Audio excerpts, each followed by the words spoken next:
হিলি সীমান্তে অবৈধ অনুপ্রবেশ ঠেকাতে হিলি সীমান্তে বিজিবির টহল জোরদার। বিস্তারিত থাকছে দিনাজপুরের হিলি থেকে মাহবুব হোসেন মেজরের প্রতিবেদনে।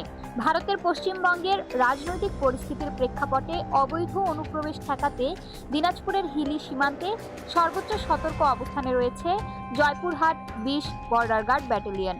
সীমান্ত জুড়ে নজরদারি বৃদ্ধি, চেকপোস্টে অতিরিক্ত জনবল মোতায়েন এবং যাত্রীবাহী যানবাহনের তল্লাশি জোরদার করেন জয়পুরহাট ২০ বর্ডার গার্ড ব্যাটালিয়নের অধিনায়ক লেফটেন্যান্ট কর্নেল মোহাম্মদ লতিফুল বারী। জানান, হিলি সীমান্তে ও ৫ চেকপোস্টে ২৪ ঘন্টা সিসিটিভি ক্যামেরার মাধ্যমে নজরদারি করা হচ্ছে।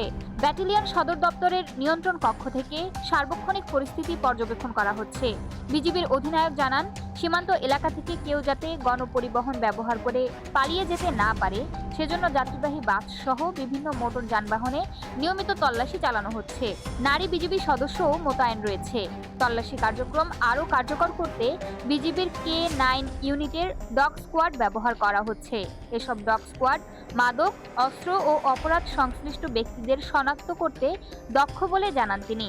অধিনায়ক লেফটেন্যান্ট কর্নেল মোহাম্মদ লতিফুল বারী আরও জানান, সীমান্ত পরিস্থিতি স্বাভাবিক রাখতে বিজিবির গোয়েন্দা সংস্থাগুলো সার্বক্ষণিক কাজ করছে। পার্শ্ববর্তী দেশের পরিস্থিতিও নিয়মিত পর্যবেক্ষণ করা হচ্ছে যাতে সীমান্ত এলাকায় কোনো ধরনের মনোবল বা অনাকাঙ্ক্ষিত পরিস্থিতির সৃষ্টি না হয় সেদিকে বিজিবির টহল জোরদার রয়েছে।